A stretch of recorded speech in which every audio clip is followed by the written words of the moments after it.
الحمد لله رب العالمين إله الأولين والآخرين والصلاة والسلام على سائر الأنبياء والمرسلين والملائكة المقربين وعلى آله وصحبه أجمعين. أما بعد فقد قال الله تبارك وتعالى في الكلام المجيد والفرقان الحميد: فأعوذ بالله من الشيطان الرجيم. بسم الله الرحمن الرحيم. يا أيها الذين آمنوا لا تأكلوا أموالكم بينكم بالباطل. وقال الله تبارك وتعالى: يا أيها الذين آمنوا كلوا من طيبات ما رزقناكم. وقال الله تبارك وتعالى: يا أيها الذين آمنوا كلوا من الطيبات واعملوا صالحا، أو كما قال تبارك وتعالى. وقال النبي صلى الله عليه وسلم: طلب کسب الحلال فریضۃ بعد فریضہ، او کما قال علیہ الصلاۃ والسلام. میرے محترم بھائیوں، دوستوں اور بزرگوں، حق تعالی شانہ نے انسانوں کو دنیا میں اپنی کا اطاعت اور فرما برداری کے لیے پیدا فرمایا ہے. آدمی اللہ کی اطاعت اور فرما برداری کرتا ہے، اللہ تعالیٰ کی طرف سے دنیا آخرت میں اس کے لیے کامیابی کی شکلیں ہوتی ہے. کبھی بظاہر ناکامی کی شکلیں ہوتی ہیں، لیکن حقیقت میں وہ کامیاب ہے. اور اگر اللہ کا بندہ دنیا میں اللہ تعالیٰ کے احکام کے مطابق زندگی نہیں گزارتا، شریعت اسلام کے خلاف زندگی گزارتا ہے، تو پھر بظاہر وہ کتنے ہی عیش و عشرت میں کیوں نہ ہو، کتنے ہی راحت و آرام میں کیوں نہ ہو، حقیقت میں وہ ناکامی میں ہے، ناکامیاب ہے. اس وقت مجھے عرض یہ کرنا ہے کہ ہم مسلمان ہیں اللہ کے فضل و کرم سے، آباء و اجداد سے ہمارے مسلمان ہیں، اور ماشاءاللہ جس علاقے میں ہم رہ رہے ہیں بچپن سے دینی تعلیم کا اہتمام ہے. ہمیں دینی تعلیم ملی ہے، ماں باپ کی تربیت ملی ہے، قرآن و سنت والا ماحول ملا ہے، دعوت و تبلیغ والی محنت ملی ہے، مکاتب اور مدارس اسلامیہ والا ماحول ملا ہے، اور خانقاہوں کے نظام والا ماحول ملا ہے. گویا کہ ہم بہت پرانے مسلمان ہیں، بہت قدیم مسلمان ہیں، کئی نسلوں سے الحمدللہ ایمان والے ہم لوگ ہیں. لیکن ایک سوچنے کی بات ہے کہ ایمان والا ایمان کو کتنا قبول کرنے والا ہے، ایمان والا اسلام والا شریعت پر کتنا چلنے والا ہے. جو جس لائن کا پرانا ہوتا ہے وہ اس لائن کا ماہر اور تجربہ کار ہوتا ہے. کہتے ہیں ہم لوگ کہ فلاں آدمی ٹیلر ہے، ان کے والد بھی ٹیلر تھے، ان کے دادا بھی ٹیلر تھے، ان کا آبائی پیشہ ٹیلرنگ کا ہے، اور بہت ماہر ہے ماشاءاللہ، بہت اچھا کپڑا سیتا ہے، کبھی خراب نہیں کرتا ہے. کیوں؟ برس سے اس میں لگا ہوا ہے. کوئی آدمی معماری کام کرتا ہے، مکان بناتا ہے، اس کا باپ، اس کا دادا، اس کا پردادا یہ سب اس کام میں مشغول ہے. تو پوتے کے بارے میں لوگ کہتے ہیں ماشاءاللہ بہت بہترین تجربہ کار معمار ہے، اس کے آباء و اجداد کا یہی پیشہ ہے، یہی دھندا رہا ہے.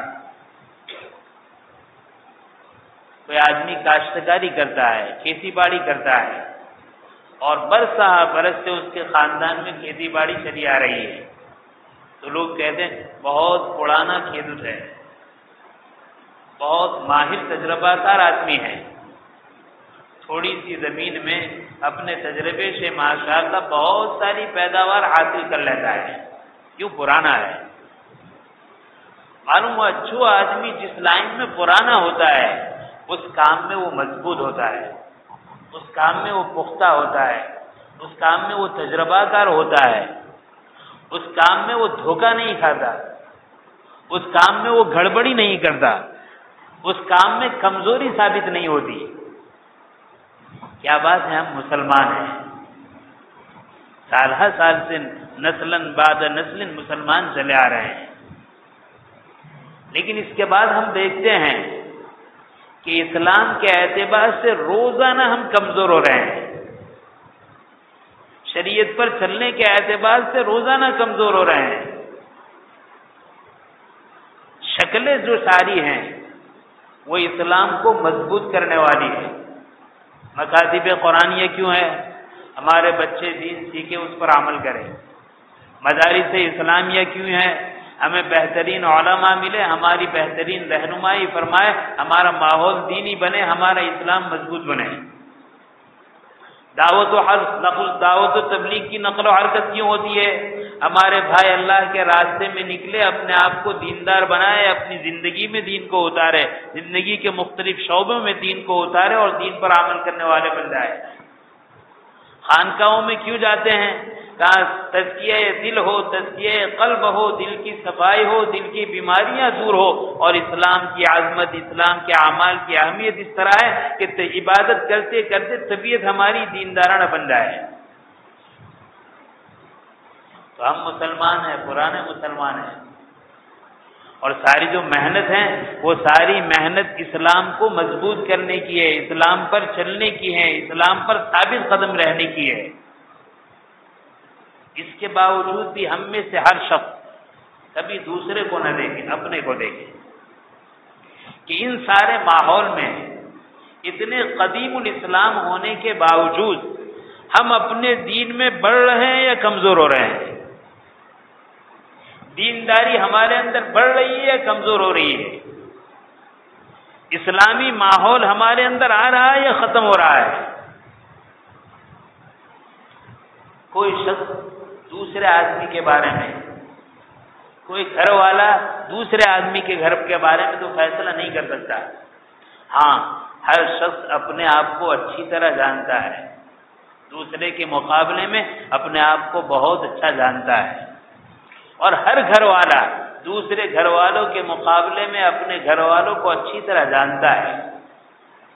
جب ٹھنڈے دل سے اس سوال کو اپنے ذہن میں اتارے گا کہ واقعتاً ساری طرف سے محنت، نقل و حرکت دین کو بڑھانے کی ہے، دین ہمارے اندر بڑھ رہا ہے، دینداری آ رہی ہے نہیں آ رہی ہے؟ اللہ معاف کرے، اگر میں مولوی ہوں تو میرا بھی جواب یہ ہوگا، حافظ صاحب ہے تو ان کا جواب بھی یہ ہوگا، مفتی صاحب ہے تو ان کا جواب بھی یہ ہوگا، پیر صاحب ہے تو ان کا جواب بھی یہ ہوگا، عام مسلمان ہے تو ان کا جواب بھی یہ ہوگا، تاجر ہیں تو ان کا جواب بھی یہ ہوگا، کاشتکار ہے تو ان کا جواب بھی ہوگا کہ چاروں طرف سے محنت تو ہو رہی ہے لیکن دینداری میں کمی آ رہی ہے۔ معاملہ الٹا ہو رہا ہے، آدمی تجارت کرتا ہے اور دکان کو خوب بڑھاتا ہے اور بجائے نفع کے نقصان، یہ تو ہو نہیں سکتا۔ محنت کرتا ہے، مال کو بھرتا ہے، وقت کو دیتا ہے، برابر دکان کو کھولتا ہے اور چاہتا ہے کہ نفع ہو۔ وہاں اگر کبھی نفع نہیں، روزانہ جو نقصان نہیں، روزانہ جو نفع ہوتا ہے اس نفع میں کمی آتی ہے تو آدمی فکر مند ہو جاتا ہے کہ بات کیوں ہے، روزانہ 5,000 کا نفع ہوتا تھا، آج 4,000 کا کیوں ہوا، یہ 1,000 کی کمی کیوں ہوئی، فکر کرتا ہے۔ ہر لائن میں ہر شخص فکر کرتا ہے۔ کاشتکار کاشتکاری میں اگر ہر سال 10 کوئنٹل اناج حاصل کرتا ہے اور کسی سال 9 کوئنٹل ہوا تو وہ فکر کرتا ہے کہ 1 کوئنٹل کی کمی کیوں ہوئی۔ ہم مسلمان ہیں، اللہ کا فضل ہے، لیکن اس کے باوجود روزانہ کے حساب میں ہم سب یہ دیکھ رہے ہیں کہ دینداری کم ہو رہی ہے اور ہم مطمئن ہیں۔ ہم مطمئن کس پر ہیں؟ ہم مطمئن عمارتوں پر ہیں۔ ماشاءاللہ مساجد عالی شان ہے، مکاتب عالی شان ہے، مدارس عالی شان ہے، خانقاہ عالی شان ہے، دعوت و تبلیغ کے مراکز عالی شان ہے، ہم اس پر مطمئن ہیں۔ اتنے ادارے، اتنے مراکز، اتنے مکاتب، اتنے اندر جو کام ہے، کام کے اعتبار سے ہم سب محسوس کر رہے ہیں کہ کام میں کمی ہو رہی ہے، عمارت پر مطمئن ہے، کام کی فکر نہیں ہے۔ ضرورت میرے بھائی اس کی ہے، ہر شخص اس بات کا محاسبہ کرے کہ دین میرے اندر بڑھ رہا ہے یا گھٹ رہا ہے۔ آخر اس کی بنیادی وجہ کیا ہے؟ دو وجوہات بڑی اہم ہے۔ ایک وجہ تو جیسے میں نے گزشتہ بھی عرض کیا تھا، ہم مسلمانوں میں دین کی بات سن کر ماننے کا، قبول کرنے کا جذبہ ختم ہو گیا ہے۔ ہم میں سے بہت سارے بھائی، ہم جانتے ہیں ماشاءاللہ 5 وقت کی نماز فرض ہے۔ کون مسلمان ایسا ہوگا جو نہیں جانتا ہے کہ 5 وقت کی نماز فرض ہے؟ ہر مسلمان جانتا ہے۔ اور دین کی بات کہنے والوں سے ہم سنتے چلے آ رہے ہیں کہ نماز پڑھنے پر نبی کریم صلی اللہ علیہ وسلم نے یہ فضائل بیان فرمائے، نماز چھوڑنے پر یہ وعیدیں بیان فرمائی، اس کے باوجود بھی نماز ہماری زندگی میں نہیں ہے۔ کیا وجہ ہے؟ وہی سننے کا جذبہ ہے، قبول کرنے کا جذبہ نہیں ہے۔ ہر شخص اپنی دنیا میں، اپنی مستی میں مست ہے اور مطمئن ہے۔ 2 نماز پڑھ لی، ماشاءاللہ میں دیندار ہوں، 2 کام کر لیے، ماشاءاللہ میں دیندار ہوں، حالانکہ 98 کام نکل رہے ہیں، چھوٹ رہے ہیں، 2 کام عمل رہے ہیں، مطمئن ہے کہ میں مسلمانوں میں کامیاب ہوں۔ ایک چیز سب سے بڑی کہ ہم میں دین کی بات ماننے کا جذبہ ختم ہو گیا ہے۔ اور ماننا صرف یہ نہیں ہے کہ ہم قبول کرتے ہیں کہ 5 وقت کی نماز فرض ہے، وہ تو آپ کسی غیر مسلم کو کہیں گے تو وہ بھی مانے گا کہ تمہارے مذہب میں فرض ہے۔ ماننے کا مطلب خالی ہاں کہہ دینا نہیں ہے، ماننے کا مطلب ہے کہ ان 5 نمازوں کو اپنی زندگی میں اتارے۔ روزہ فرض ہے، اپنی زندگی میں اتارے۔ زکوٰۃ فرض ہے، اس کو اپنی زندگی میں اتارے۔ حج فرض ہے، اس کو اپنی زندگی میں اتارے۔ زنا حرام ہے، اپنی زندگی سے نکالے۔ سود حرام ہے، اپنی زندگی سے نکالے۔ بے پردگی حرام ہے، اپنی زندگی سے نکالے۔ رشوت خوری حرام ہے، اپنی زندگی سے نکالے۔ جھوٹ، غیبت، چغلی حرام ہے، اپنی زندگی سے نکالے۔ جانتے تو ہیں کہ یہ فرض ہے، یہ حرام ہے، لیکن کرنے کے اعتبار سے فرائض ہماری زندگی سے خالی ہیں اور چھوڑنے کے اعتبار سے حرام ہماری زندگی سے بھرے ہوئے ہیں۔ سب سے بڑا ہمارا قصور، سب سے بڑا ہمارا فالٹ، سب سے بڑی ہماری کمزوری کہ ہم میں قبول کرنے کا جذبہ ختم ہو گیا، مان کر اپنانے کا جذبہ ختم ہو گیا۔ پھر ہمارے اندر کیا جذبہ پیدا ہوا؟ شیطانی جذبہ پیدا ہوا۔ منوانا ہے، ماننا نہیں ہے۔ منوانا یہ شیطانی جذبہ ہے، ماننا یہ انسانی جذبہ ہے۔ حضرات صحابہ کی سیرت کیا تھی؟ سمعنا و اطعنا۔ نبی کریم صلی اللہ علیہ وسلم کی ذات گرامی سے دین کی باتوں کو سنا و اطعنا، اور ہم نے اس کی اطاعت کی، قبول کیا، فرما برداری کی۔ معلوم عام مومن کا جذبہ سمعنا و اطعنا، کامل مومن کا جذبہ سمعنا و اطعنا، ہم سنیں گے، ہم عمل کریں گے، ہم سنیں گے، ہم عمل کریں گے، ہم سنیں گے، ہم اطاعت کریں گے۔ یہ بڑی کوتاہی ہے۔ اور ذرا غور سے دیکھا جائے تو ہمارا یہ مزاج کیوں بنا؟ پرانے مسلمان ہونے کے باوجود، حالانکہ پرانے مسلمان کا مزاج تو اور زیادہ مضبوط ہونا چاہیے، سنا مانا سنا مانا سنا مانا۔ آج کے دور میں عجیب ماحول ہے، ایک ہم پرانے مسلمان ہیں، ایک وہ نو مسلم، ایک نیا مسلمان جو دین قبول کرتا ہے۔ ہم سب اپنی آنکھوں سے اس کا مشاہدہ کرتے ہیں کہ ایک نیا اسلام قبول کرنے والا اسلامی احکام کو، اسلامی تعلیمات کو، اسلامی کلچر کو، اسلامی تہذیب کو اپنے اندر جس اہمیت کے ساتھ اتارتا ہے، ہم مسلمان نہیں اتارتے۔ نیوں میں طلب ہے، قدر ہے، جذبہ ہے، تڑپ ہے، اور ہم پرانوں میں ناقدری ہے، بے عظمتی ہے، اہمیت نہیں ہے اور اس کی قیمت نہیں ہے۔ میرے بھائی، اسی وجہ سے ہم دیکھتے ہیں شریعت جس کا دار و مدار علم کے بعد عمل پر ہیں، ہمارے نو مسلم عمل میں ہم سے بہت آگے ہیں اور بے عملی میں ہم ان سے بہت آگے ہیں۔ بدعملی میں ہم ان سے آگے ہیں اور عمل میں وہ ہم سے آگے ہیں، لیکن وجہ یہی ماننے کا جذبہ نہیں ہے۔ لیکن اگر غور و فکر کیا جائے یہ جذبہ کیوں پیدا ہوا؟ پرانے ہونے کے بعد تسلیم کرنے کا، قبول کرنے کا، دین پر چلنے کا جذبہ کیوں ختم ہو گیا؟ بہت ساری وجوہات ہو سکتی ہے۔ آیت کریمہ پڑھی، اس میں ایک وجہ خاص طور پر اس کی طرف اشارہ ہے، یا ایھا الذین آمنوا لا تاکلوا اموالکم بینکم بالباطل، اے ایمان والو حرام غذا نہ کھاؤ، پاکیزہ غذا کھاؤ، عمل صالح کرو، اللہ نے جو پاکیزہ رزق دیا ہے اس کو کھاؤ۔ معلوم ہوا ہمارا جو یہ مزاج بن رہا ہے، کیا مزاج؟ کہ دین کی بات تو یا میں تو ہمیں سننا نہیں ہے، یا سننے کے بعد قبول نہیں کرنا ہے، یا صرف کہہ دیا کہ ہم نے سن لیا لیکن عمل نہیں کرنا ہے۔ اس کی ایک بنیادی وجہ ہمارے پیٹ میں رزق حرام کا جانا ہے۔ یہ رزق حرام کی نحوست ہے، آدمی کا دل و دماغ سن کر دیتا ہے، وہ دین کو قبول نہیں کرتا، اچھی بات کو قبول نہیں کرتا۔ لیکن دل و دماغ میں قبول کرنے کی صلاحیت موجود ہے۔ اب دو چیز ہے، یا تو وہ حق کو قبول کرے گا یا باطل کو قبول کرے گا، یہ نہیں ہو سکتا کہ کسی کو قبول نہ کرے۔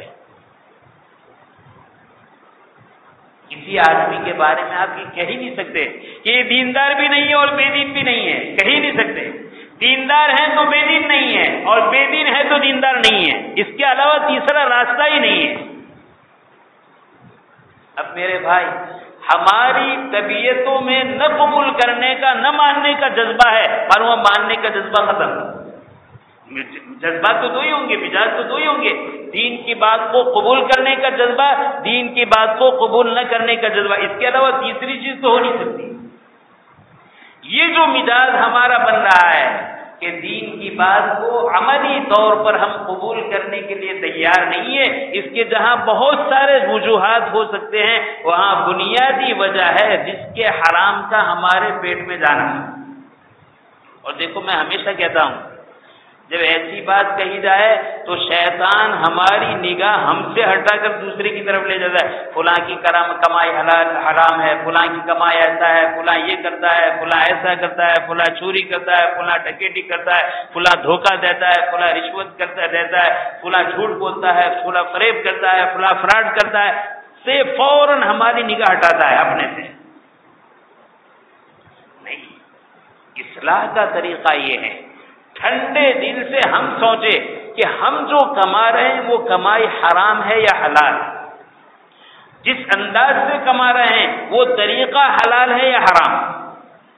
ہر شخص اپنی فکر میں لگے، دوسروں پر نظر نہ کرے، دوسروں کو نہ دیکھے، بلکہ میں بڑے درد دل سے کہوں گا اپنی فکر کرے، دوسرے کے لیے دعا کرے۔ اگر ہمیں معلوم ہے دوسرے ہمارے بھائی کی بیچاری کی کمائی مشتبہ ہے، شک والی ہے، حرام ہے، ان کے لیے ہدایت کی دعا، نقد، تبصرہ، تنقید اس پر نہیں۔ ہاں، ہمارا کام ہے اپنے عمل پر نظر ثانی کرے کہ ہماری جو کمائی ہے وہ حلال ہے یا حرام، ہم جس طریقے سے کما رہے ہیں وہ حلال ہے یا حرام۔ دو چیزیں، ایک ہے حلال کمانا اور ایک ہے حلال کو حلال طریقے سے کمانا۔ جس طرح حرام کمانا حرام ہے، حلال کو حرام طریقے سے کمانا بھی حرام ہے، لہذا دو ذمہ داری ہے، حلال کمائے اور حلال طریقے سے کمائے۔ حق تعالی شانہ آئندہ اس بات پر عمل کرنے کی توفیق عطا فرمائے، انشاءاللہ بقیامت آئندہ جمعہ میں ہوگا۔ میں اپنے بھائیوں سے پھر درخواست کروں گا، بار بار درخواست کرتا ہوں کہ ہماری مسجدیں جمعہ کے دن خالی ہوتی ہے۔ دیکھو میرے بھائیوں، یہ مسجد کو اس کی غذا سے محروم کرنا ہے۔ سمجھانے کے لیے آپ کو کہوں، ہمارے گھر میں ایک جانور ہیں، ہم نے گائے پال رکھی ہے، بھینس پال رکھی ہے دودھ کے لیے، ہم دودھ تو برابر اس سے کھاتے پیتے ہیں لیکن کھانا نہیں دیتے، یہ ظلم ہے یا نہیں؟ ہماری بستیوں کی جو مساجد ہیں، ان مساجد کے لیے شرعی حکم یہ ہے کہ اس کو پہلی اذان کے ساتھ بھرا جائے، پہلی اذان کے ساتھ نہ بھرنا، یہ اس کو بھوکا رکھنا ہے. اب اس کا کیا منظر ہے، کیا اس کا نتیجہ ہے، وہ ہم اپنی آنکھوں سے دیکھ رہے ہیں. میں اپنے بھائیوں سے بڑی محبت کے ساتھ عرض کروں گا کہ جمعہ کی نماز کے لیے جلدی سے جلدی آنے کا اہتمام کریں. حق تعالی شان و عمل کی توفیق نصیب فرمائے. سنتوں کا اہتمام کریں، نماز کے بعد بھی سنتوں کا اہتمام کریں.